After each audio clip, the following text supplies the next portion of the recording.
go. All right. Good afternoon. Good afternoon, everybody. My name is Chastity Buckley. I'm the host of Midnight R&B Edition, a homage to Midnight Love BET. I am so excited and honored to have this legendary man, the legend, the King of Keys, if I'm going to call it that, King of Keys. I'm going to put that on there for you. You know that, right? I'm so honored to have this two-time Grammy Award R&B and hip-hop composer, producer, songwriter, musician. I mean, come on. Like I said, the King of Keys, period, point blank. Hey, come on, Mr. Ervin Pope, aka EP. How are you doing today? Man, thank you. First off, thank you so much for having me. It's an honor, for real. Like I mentioned in the thread, I love how you handle your business. You on top of it. You promote well in advance. You give us subtle reminders and everything. So I appreciate you.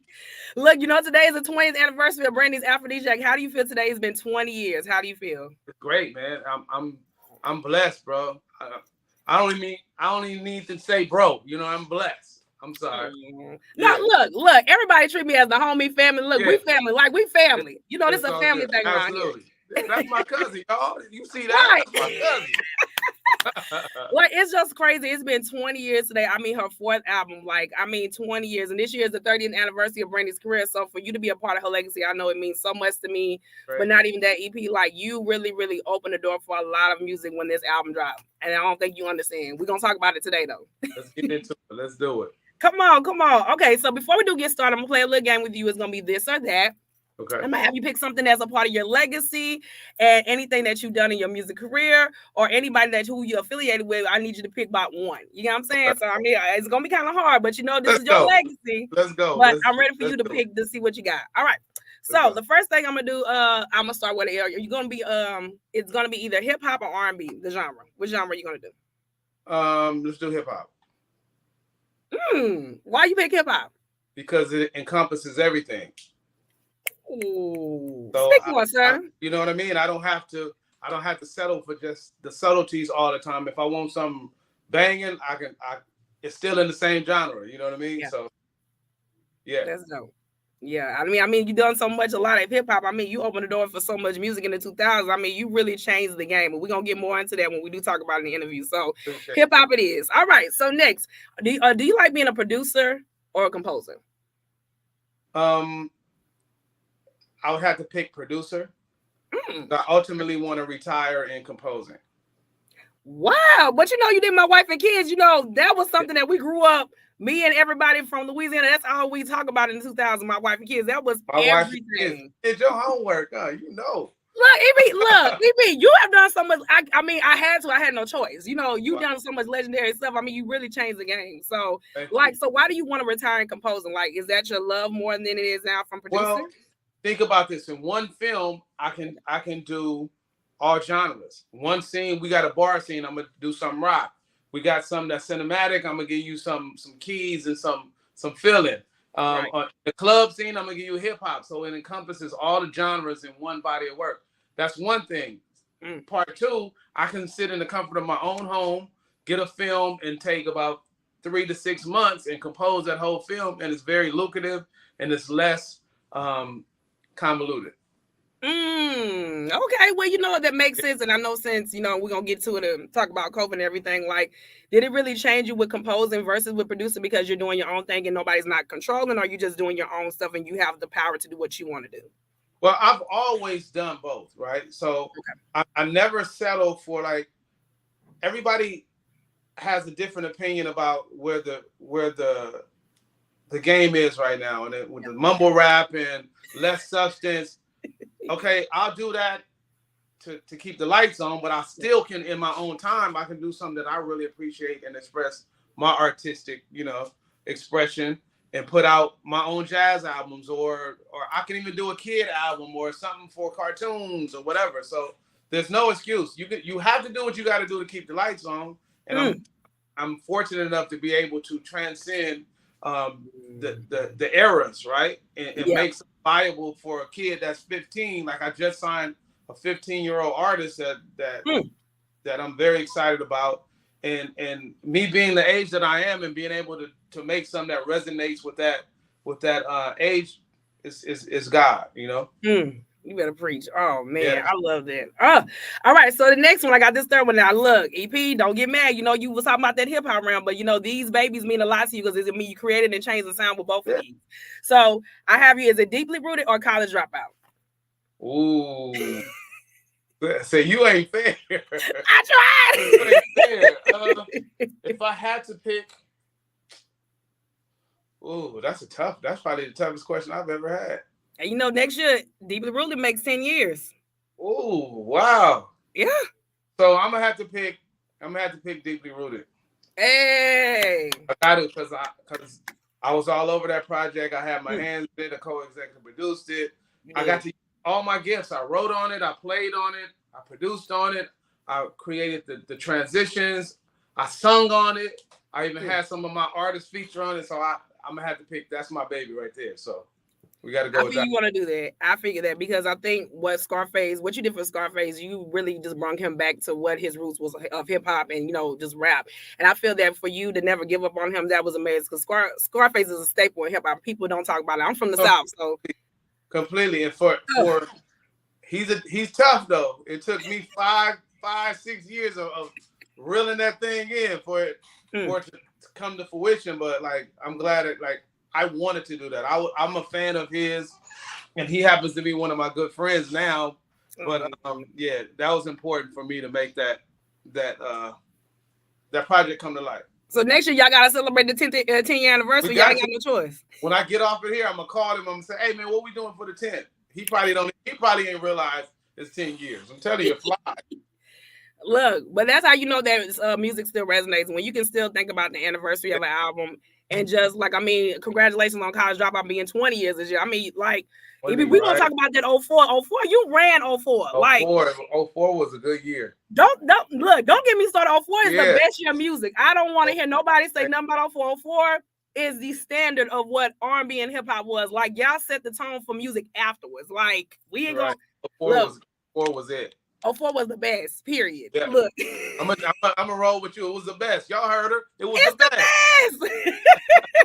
The best year. All right. So next, the fourth one. Now look, EP, look, I'm gonna kind of give you some hard ones. This might be a little hard for you, but you know, I'm prepared for it. Let's go. I ain't scared. All right. So the next one, is it gonna be Janet Jackson or Michael Jackson? Michael Jackson, easy.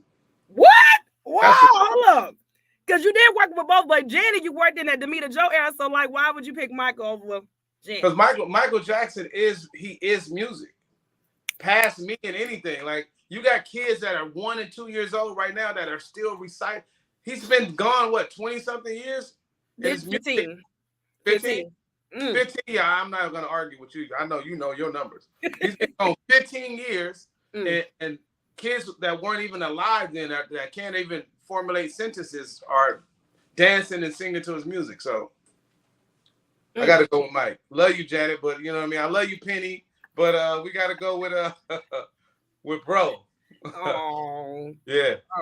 I know he meant the word to you. I know, seeing that Thriller era was just crazy at the time when you were going to Thriller, Off the Wall is my favorite album of all time.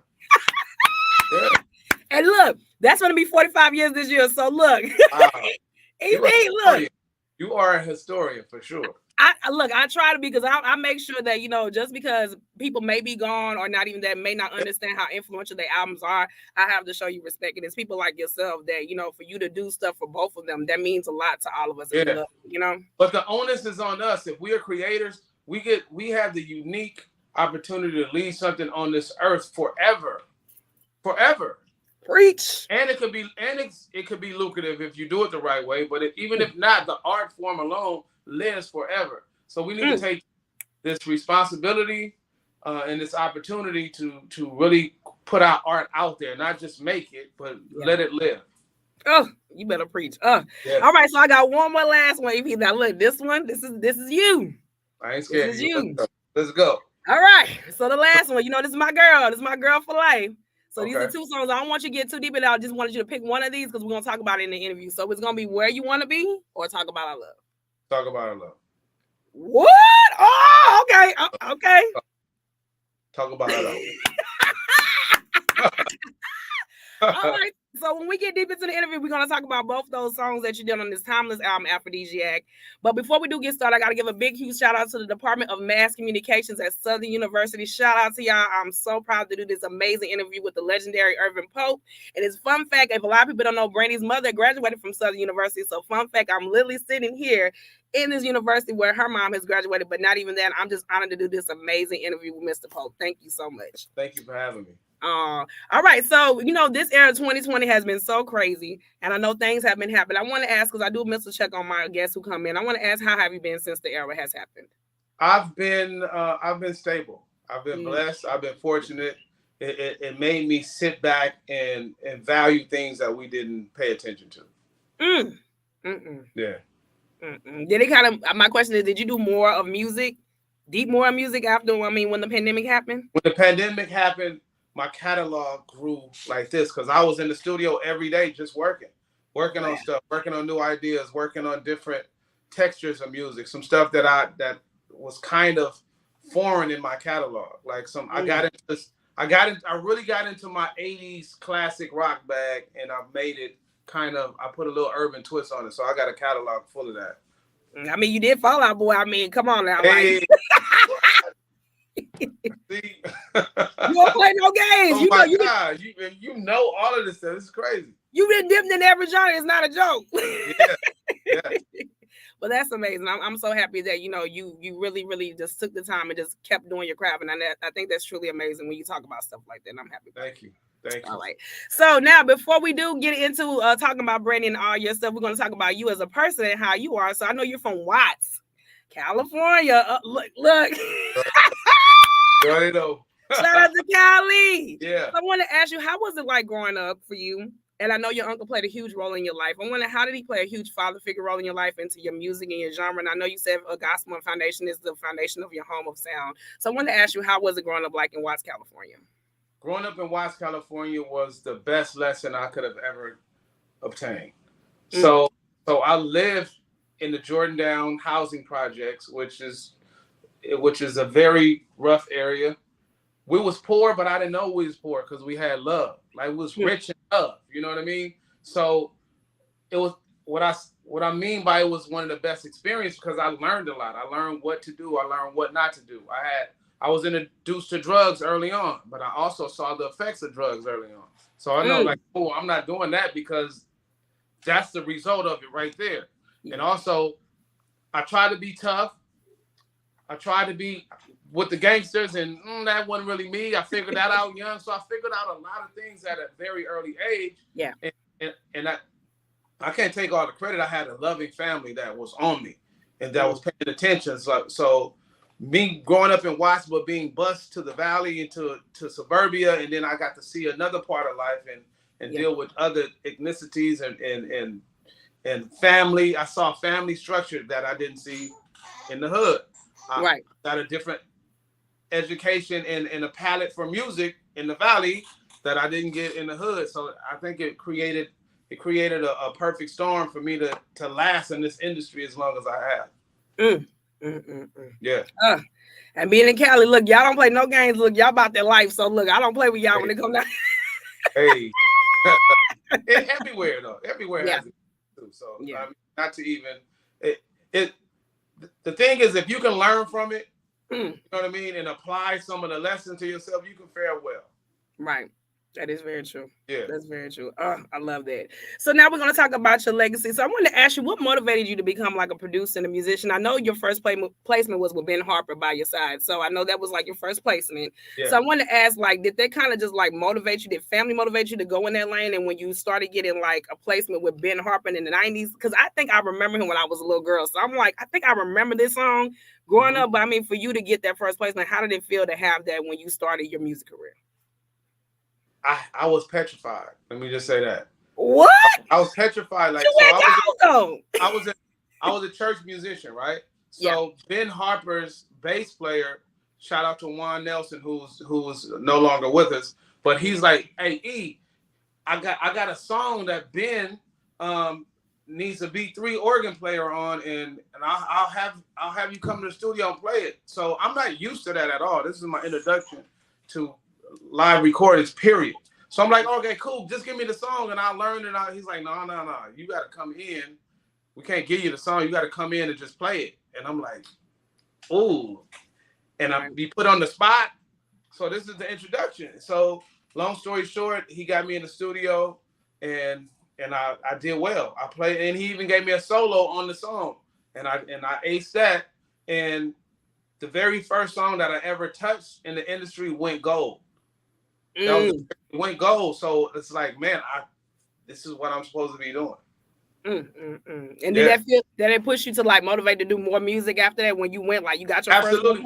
What really started me in production is I have a cousin, Andre Egan, shout out to him, who was kind of my mentor. Like he didn't really show me stuff, but he's like, I'm not gonna show you, but I'm gonna let you trail me and figure it out. So that was huge. So that I had nothing handed, but to walk into his studio at the age 16 and see reel-to-reel tape machines and all these synthesizers and keyboards, and I walked in there and I knew just by seeing the equipment and what he was able to do and manipulate the voice and everything, it's like, this is what I'm born to do. Wow. Since that, shout out to Andre. Ever since that, I've taken sale. It's crazy because next year that album makes 30 years, the 30th anniversary. Wow. Crazy, right? Look, 3-0. Look, 3-0. 30. So, of course, I was doing something, trying to get to that point. So that's my marker, 30 years. Next year, so I start there. Ben Harper, By My Side album. Fight for Your Mind album. By My Side is the song. It came out on my birthday. Ain't that crazy? Look. All right. Well, the album. We were meant to be, cousin. Right. I mean, for the album to be 30 years old, I know you were so excited about that when that comes next year. 30. And I got a daughter who's 34. Same age as me. Look. Wow. You know what I'm saying? Yeah. Full circle moment. You get that full circle moment. Absolutely. So doing that transition, I know you were saying like you getting Ben Harper. So now we're getting in that like late 90s, early 2000s. So when would you say your next placement? Was it with the My Wife and Kids thing, or was it with the Snoop thing? Or how did that kind of transition go? The very next placement after that was just me playing the keyboards, right? Okay. I played the organ on that. So my first placement was with an artist that was signed to Rap A Lot. His name was Duracell. Yeah.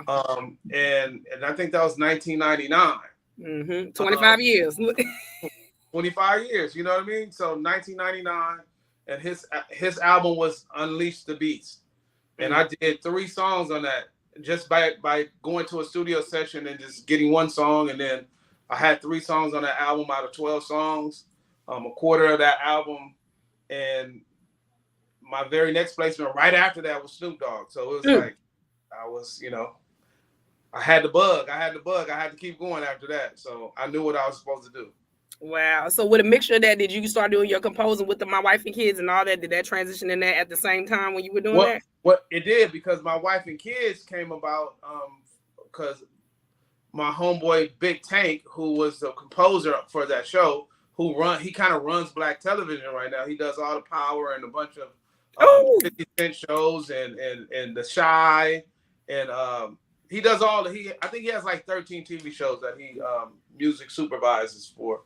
And he had the show, and he was like, I did a session with him for some Aaliyah stuff. And for Blackground, Aaliyah and Tank, and I think JoJo was on that label. Yeah, she was. Yeah, on Blackground. So I was playing keys for him, and it led to him saying, hey man, I'm doing this show. Why don't you come on and just play some keys for me? And the keyboard, this thing right here, got me in the door to a lot of situations. And then it turned into like them finding out that I did much more than just play the keys. Like I really produced and I composed, so that led to that. And ever since then, I've been chasing television. Like television and film is it.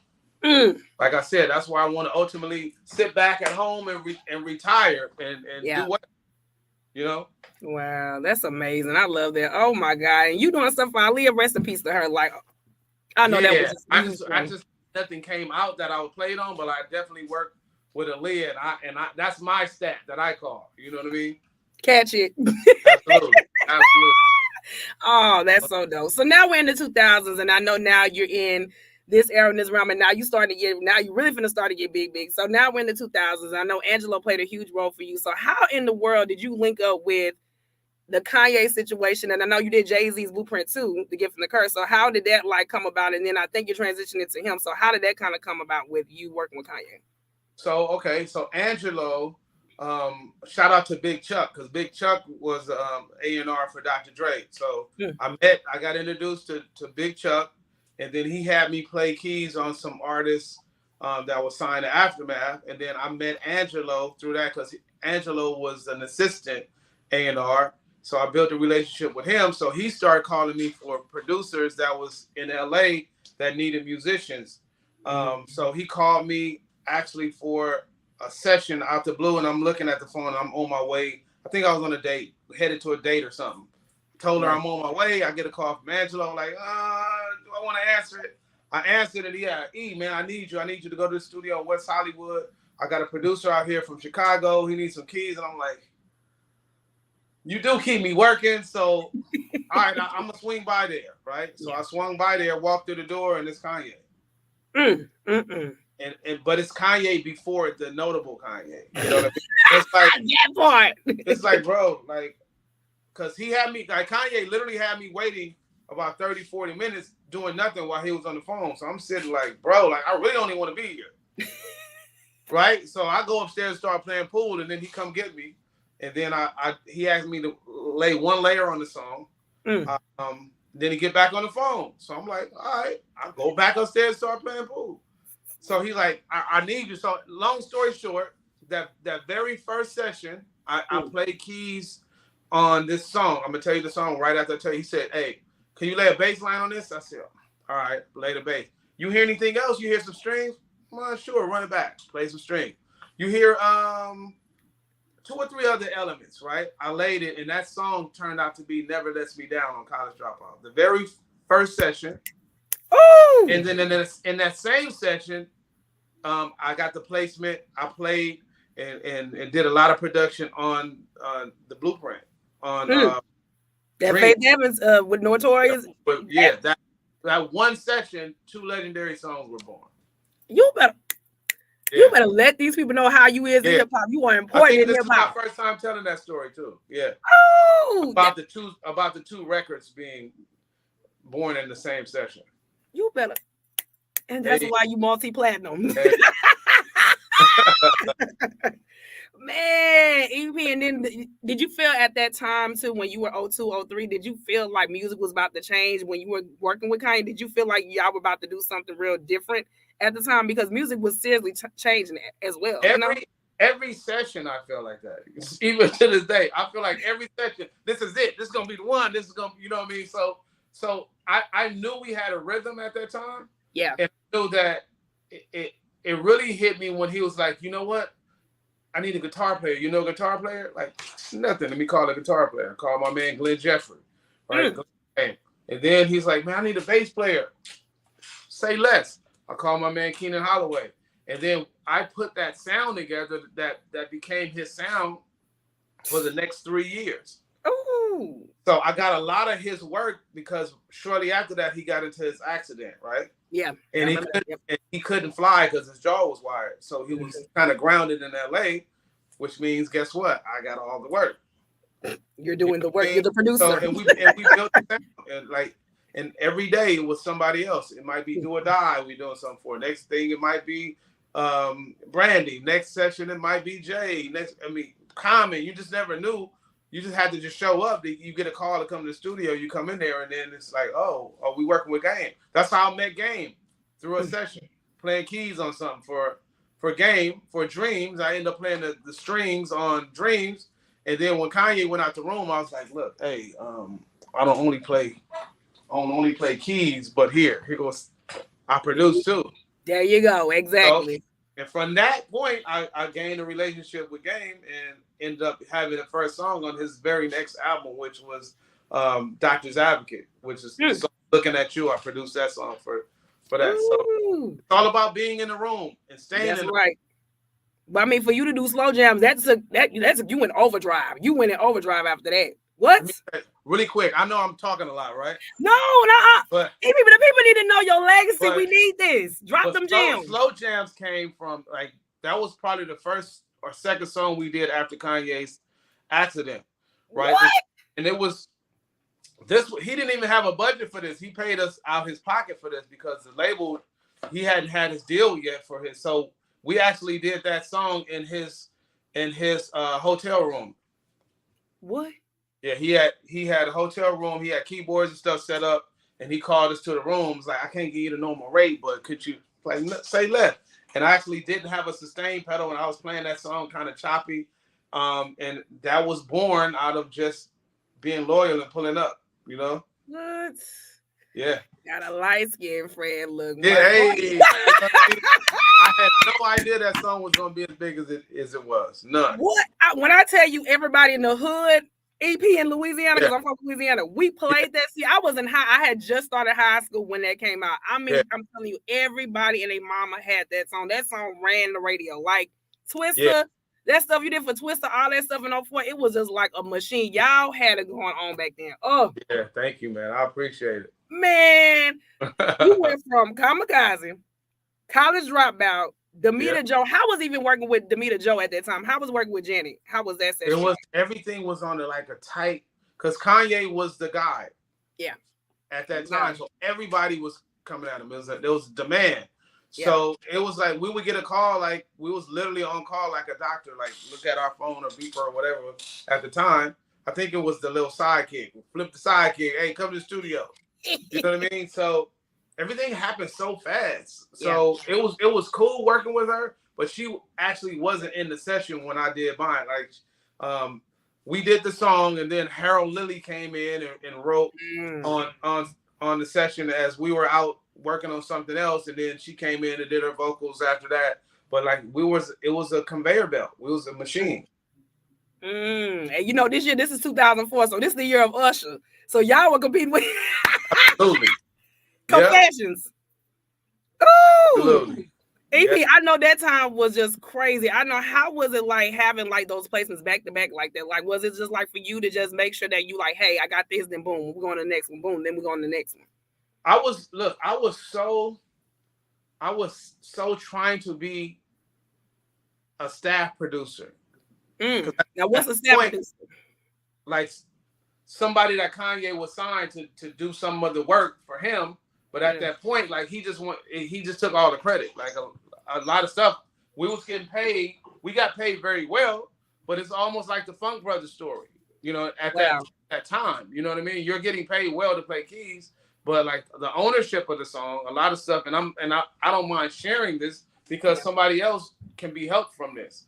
Like, because it happens so fast that you get to going through these songs and songs. But these songs make millions and millions and millions of dollars for years. And if your business is not right, you lose out on that for a one-time payout.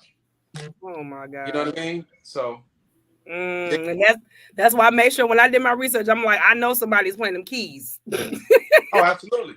Because all you gotta do is think of this. He doesn't play keys, right? A lot of those songs are samples. A lot of those songs go somewhere else. It goes from maybe the 1 to the 4, it goes somewhere else. Somebody has to be doing that. Yeah. That's all I'm gonna say. And that's why it made sense. That's why I know I said he's doing a beat, but who is doing the production? Who is doing the instrumentation? I know it's somebody. It ain't just Kanye. It's somebody with Kanye with that. If you think it's him, put a piano in front of him. Hey, that's all I'm saying. But oh my God. So EP, so now you got this like machine going, like you are dominating 2004. So now you get to the vocal Bible. My girl, Brandy. Rihanna Norwood. My God. Yes, God. We going to Aphrodisiac. So I wanted to ask you, how was it like doing the process of Aphrodisiac? Because I know you did the sample Gilly Hines Mandrill. So with that, talk about our love, the amazing. Oh my God, you coming out the full moon. So this is out the full moon EP. Yeah, which it was an amazing project. That was my job. I ain't even gonna lie. So you coming after Full Moon and transitioning to Aphrodisiac, I wanted to ask you, how was the process doing the first single, Talk About Our Love, and then doing, you know, Where You Want to Be, the album cut? How was that process like? You know, did you ever get to meet Brandy, or how was that working at the time when you did both those songs? You want the truth? I want everything. All right, let me give you the truth. So, like I told you, leading up to this, we're on a mission to be staff producers. So we'll talk about it. We'll talk about it. Song after song, we're still building songs. So this is our chance. He said, hey, EP, I got to go to the airport. I got to do something, but I'm going to put the sample on. Y'all know what to do, was his exact words. Y'all know what to do. So I called my guys, said, come on, this is it. Let's show him that we gonna flip this song and really make it dope. And by the time he come back, then he gonna see our work and we own, right? So we go in. I say, no, let's do this. Go here. Let's go here. Let's do a change. Let's do this. Okay, Glenn. So I orchestrated the whole thing. I produced the whole song. Sample on. I did everything else, right? He come back. I'm like, yeah, push play.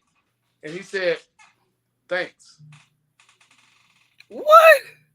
What does thanks mean? You get a production credit? You're the producer? He said, thanks.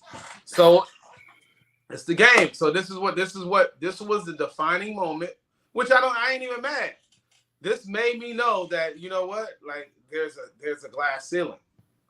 So either I can stay here and make great money, or I can say, I could take my ball and go and start my own league.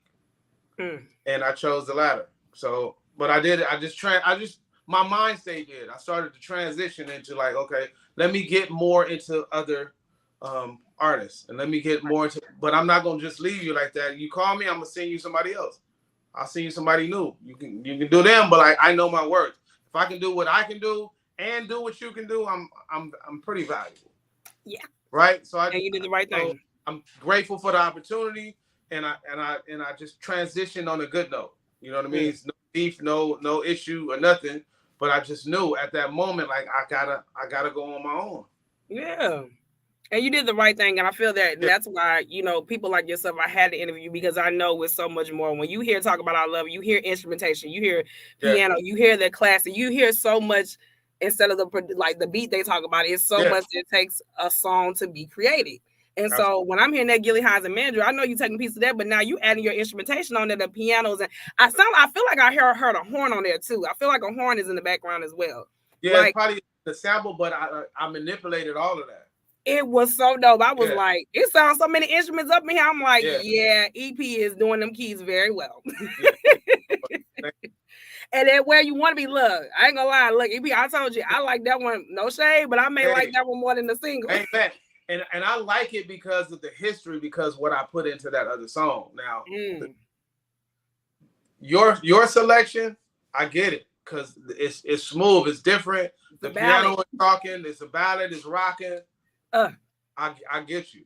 You had Brandy talking. You can't go wrong with either one. You can't go wrong with either one. You had Brandy talking her shit. I say, hey, well, what? Yeah. You don't have to compromise. I said, wait a minute. Brandy wasn't saying all that. Well, she said something that on Full Moon and a little bit on Never Say Never. But I'm like, wait a minute. Aphrodisiac, she is going in as a grown woman. It was Aphrodisiac. It was beautiful. And that's why I love both of those, because I feel like for me, you know, for you I wanted to ask you, like, how did it feel having the first single when you knew that the first single was going to be Talk About Love? How did that reaction feel? How did you feel about that when it became? To be honest, I was kind of used to it at that point. You know what I mean? Not to sound like that, but like Kanye, like I was predominantly working with Kanye every other day or every day. So he was the it factor at that point. So a lot of stuff we were doing, they were hiring him to do singles. So they were just coming out. So I didn't know the full brunt of things until I walked away. So now let me position myself to be getting those types of calls, because I was in the room. I saw what it looks like. So many artists and producers get to a level and they get cocky and they have no idea. You got so much further to go.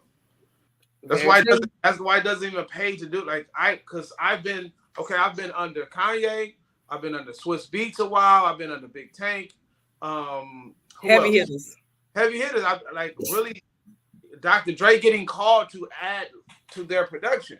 So being in these rooms, I know it's a level thing. There's so many more levels to even get halfway there that you have no right to get cocky and demand certain things that when you haven't earned them. Preach. Yeah. I agree. So, you know, just to be talking about this, I wanted to tell you, EP, you have so many quotes. Oh my God, I got to talk about you about this album. This album has been such a trendsetter, and not even that has defined the genre of music. I got to give you your props and your flowers for this. So, Rihanna, talked about this album in 2007 at Entertainment Weekly. And I want to read a quote because she really, really, when it comes to any Brandy album, this album is her number one album. Period. Wow.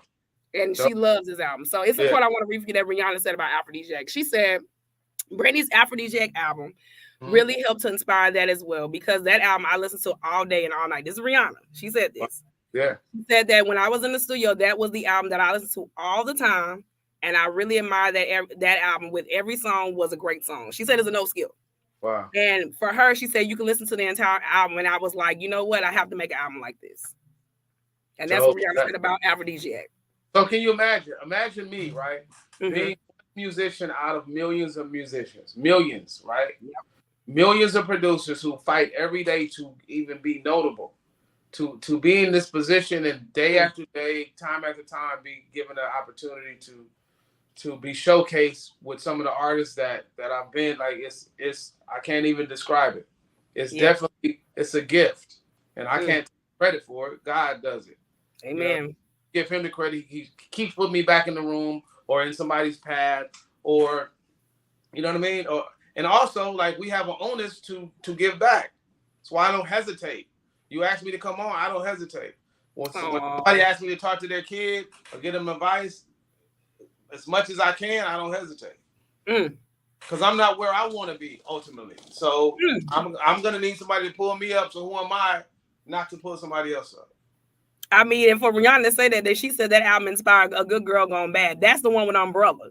You know what I'm saying? Of course. Come on. Like, EP, I feel like, and honestly, to me, I feel like where you want to be, open the door for rehab. I really do feel that way. Like, I can see that. Now you can hear it. Gave that quote. Absolutely can see that. You already know for Rihanna, but you got to think about, for Rihanna to be inspired by that, and that album had came out 3 years after that, they're going to show you that album is timeless. Yeah, Riri. Come on. Come on, Rihanna, period. Come on. And it's another person I want to let you know that actually loves this album too, Solange, Beyonce's sister. Oh, wow. She loves this album. So this is what she said about Aphrodisiac. She said in 2014 in an NPR, she said, Brandy is really the foundation of a lot of this innovation, progressive experimental R&B.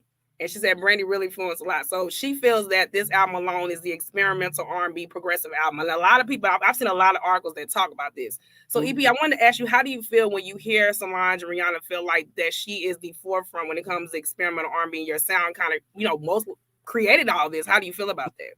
I feel humbled. I feel like it makes me feel like trusting my own instincts a lot more. And telling others, like, I don't say this a lot, but I feel this a lot. That when somebody say, "What do you think about my music?" What do you think about your music? Because I can tell you, I don't like it. I don't want you to change it. I want you to feel like even if I tell you I don't like it, like, or whatever, you don't know what you're talking about, I like it. Yeah.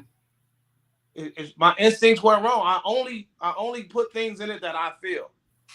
I have hundreds of songs that if I don't feel it, I'm gonna erase it at the end of the day. Right. You know what I mean? So I'm humbled that what I contributed, it resonates with somebody else and inspiring somebody else. That's I'm flattered. And one of the biggest pop stars, Rihanna. Yeah, absolutely. Absolutely. That's how you hit people like her. Yeah. And that's what that means. So I want to ask you, how did it feel when Brandy played it on Versus? How did you feel when she played Talk About Our Love and it re-entered the charts on number 20? And today, today the whole album is at number 76 as we speak. Like, how do you feel that it's re-entering back on the charts after all these years? One word. Hey! That's how I feel. It feels great. Almost 20 years, and it's still, you know what I mean? It you having a surge in the industry and it comes back, but that's how it works. Having the vocal Bible on your track, I know that meant the world to you. Brandy? Absolutely. Your Cali sister? Absolutely. Oh my God.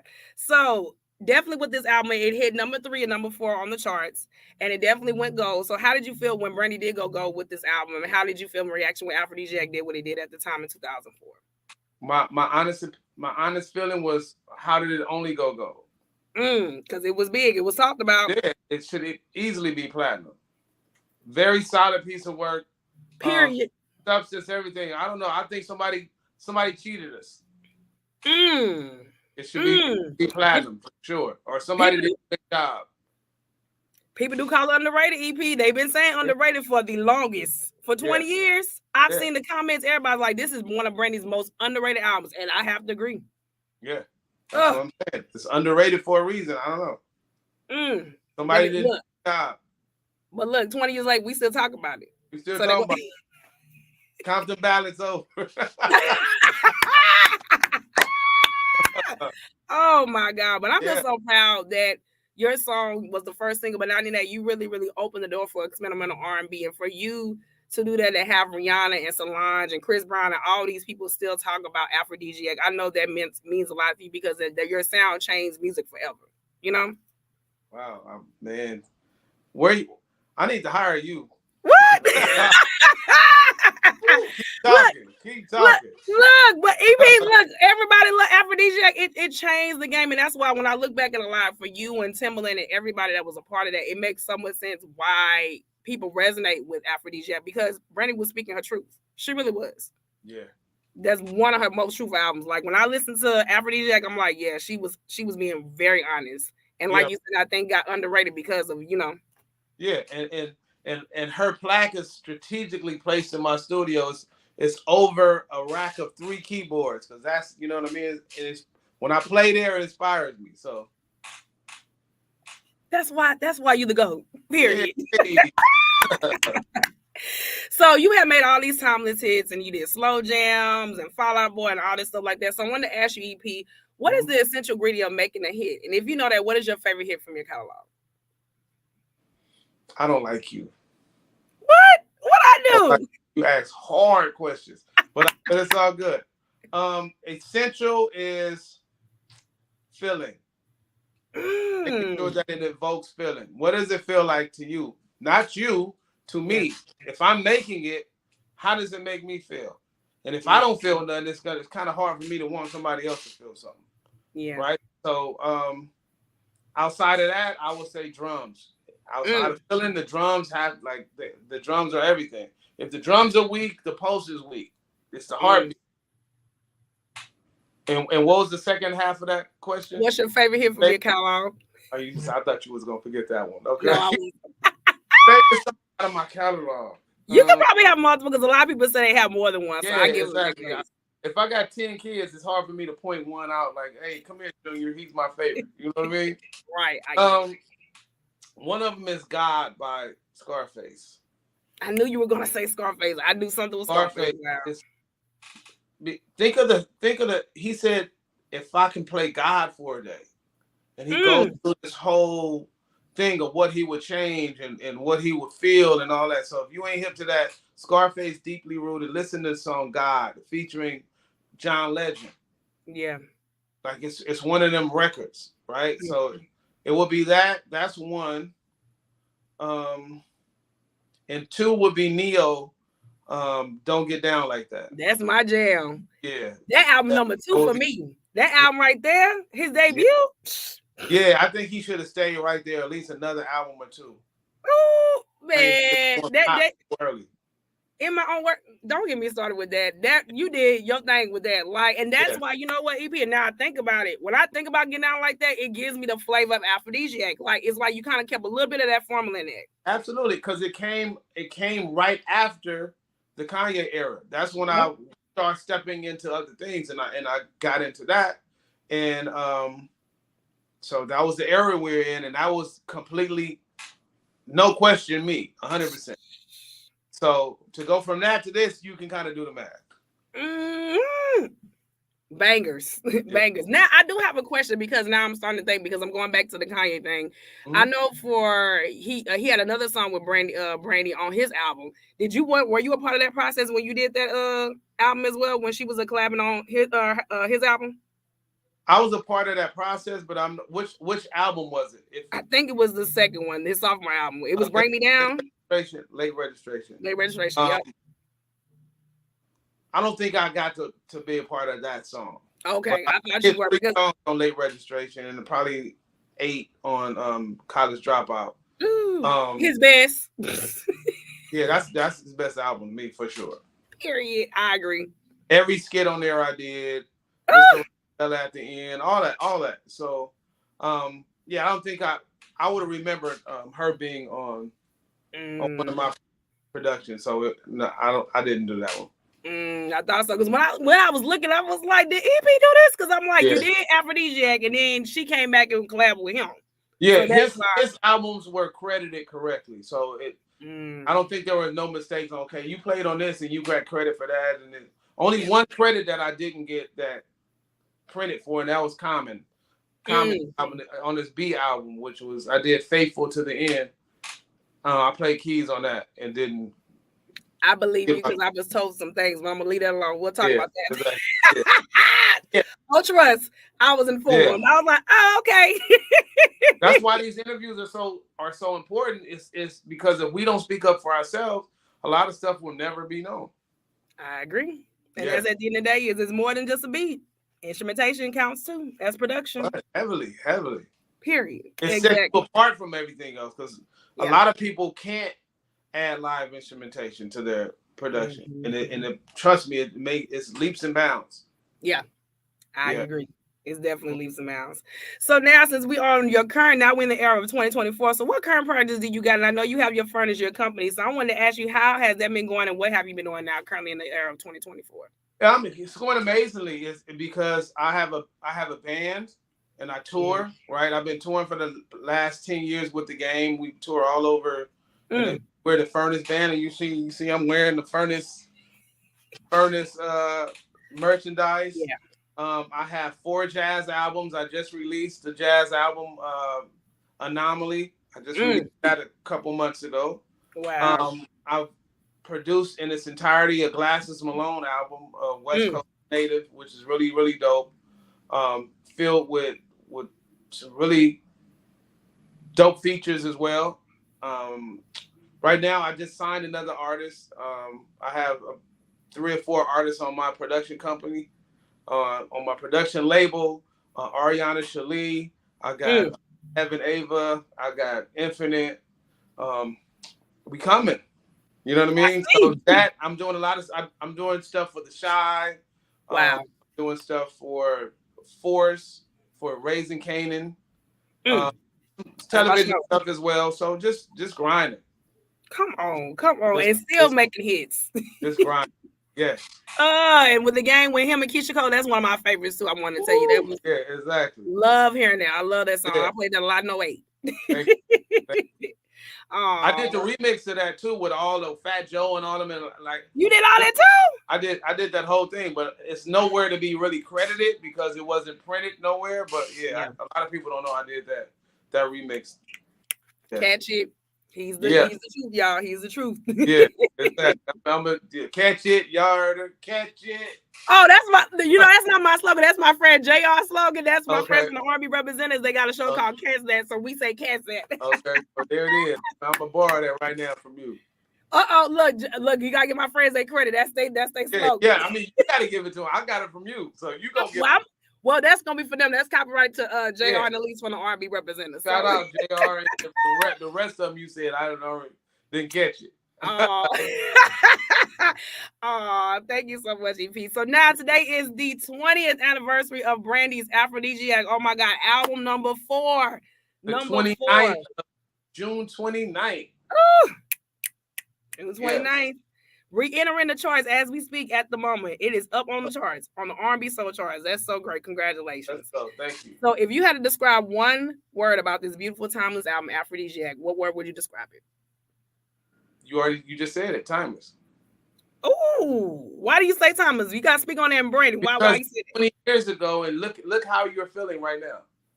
20 years later, look, we're doing an interview 20 years later. How many albums do you see an interview after 20 years and with this much passion and you know what I mean? And feeling it invokes. It's timeless. It really is. And it's I attributed some to live instrumentation, not just because I did it, but like live instrument. you will never get tired of hearing the piano, drums, bass, guitar. That's the ingredients for timeless music.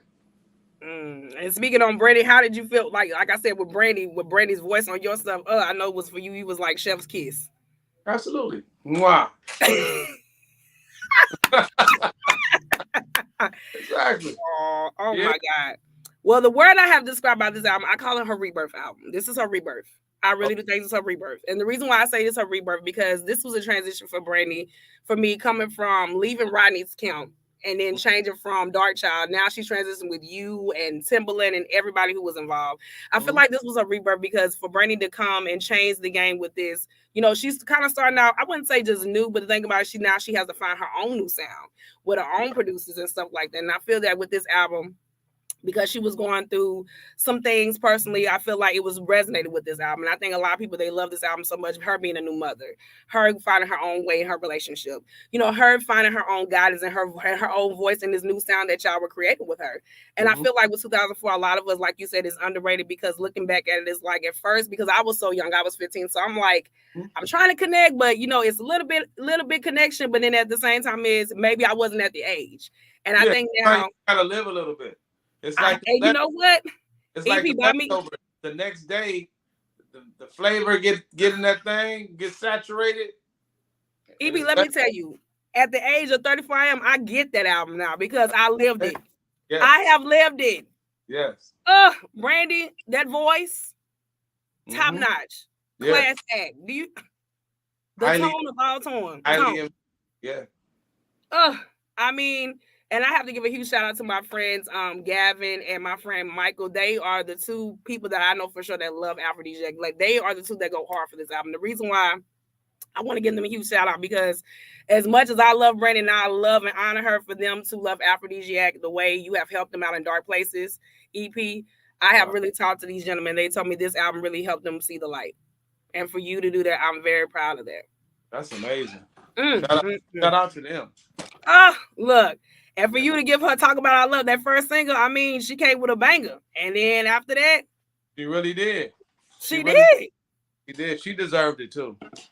Like you said, because life happens. And are you able to, you know, hold your head up and keep fighting and come out with something that's viable? A lot of times, a lot of us fall being artists because we can't get outside of what we're going through and make something that's creative that may not fit with us.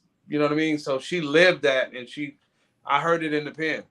You don't look, and that's why I love Where You Want to Be. I said, dang, she's because AB, when I heard Where You Want to Be, I was like, I get it now. I was like, people can make you feel that way in any relationship. Absolutely. And I was like, dang, I was like, Brandy, right, she right. Where do you want to be? Do you want to be with me, or you not want to be with me? Let's be real. Compromise.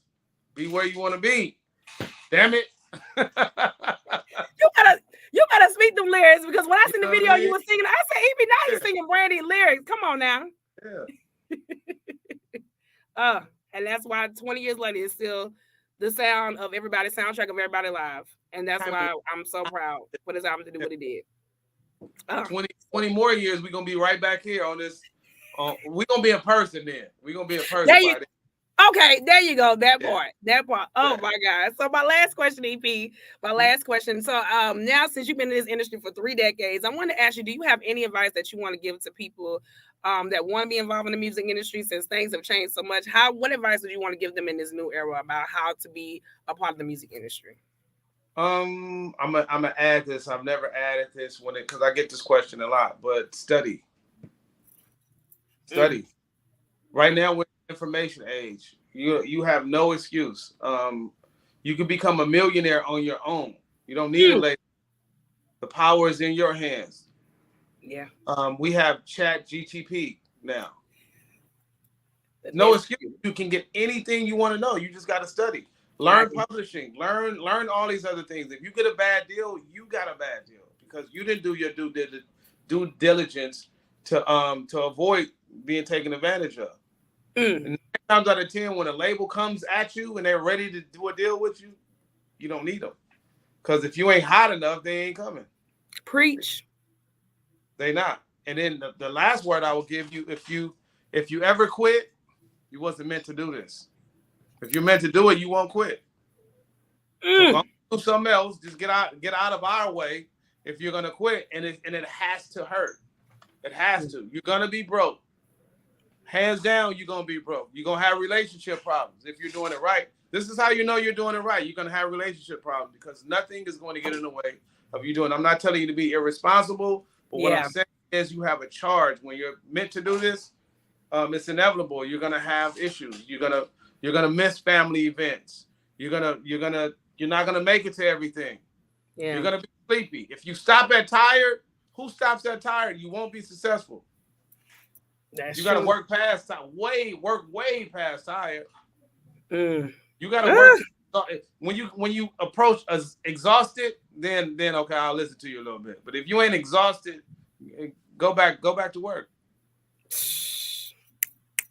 You better preach. That's what I'm gonna do when I get my doctorate. So I just gotta get my doctorate. Oh Lord. That's why you're getting rewarded, because you're working past what the normal person is willing to do. It's BET weekend. I'm in here with you. I don't like all that other stuff. It'll come. Do the work. Preach. Do the work. We can always celebrate. We'll celebrate when it's time to celebrate. That's right. Oh, even you had dropped so much gems. Oh my God! Look, that's why Aphrodisiac is that girl. Period. No, I say this to you. You're so dope. Like really, like this. This isn't an interview. This is a conversation. Aww. This is a very dope conversation. It's not an interview. Aww. So thank you for doing your homework. Thank you for doing your homework and then providing a platform to get this information to people who may not get it otherwise. That's why Brandy, she got a track called Necessary. That's why this is necessary. It really is. It really is. That Aphrodisiac, now I'm getting it now. Like, oh, I get it. Today's the day. 20 years. Congratulations. 20 dub. Wow, EP. Oh my God. And I want to give a huge shout out to Keynote and Glenn also being a part of your stuff too, because I know a lot of them don't get the recognition because, like you said, because of what you did with them and y'all created that sound and then being a team for her, for you to resonate with people like Rihanna and Solange, like people that are diehard R&B fans but go hard for this specific album, it go to show you that you guys did everything y'all did to make it right, and it was right. Shout out to my guys, man. Shout out, like you said. Thank you so much for shouting them out, Glenn and Keenan. Yeah, let's go. Let's go.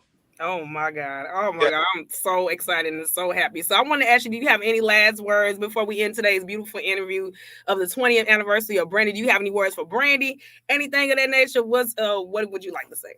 Brandy, I want to say congratulations on 20 years of Aphrodisiac. Amazing project. Continue to walk in your greatness. You're really dope. You're a treasure. Your voice is a treasure. Thank you for allowing me to be a part of your legacy, and looking forward to hearing more music, whether I'm involved or not. I'm such a big fan.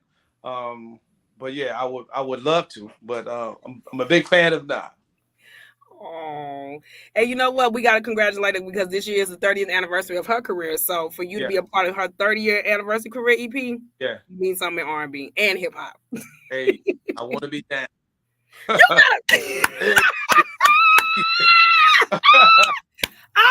Look, all y'all California people, I'm not gonna play with y'all. Everybody from California, that's a family thing. You know, I know. Oh, I love that record.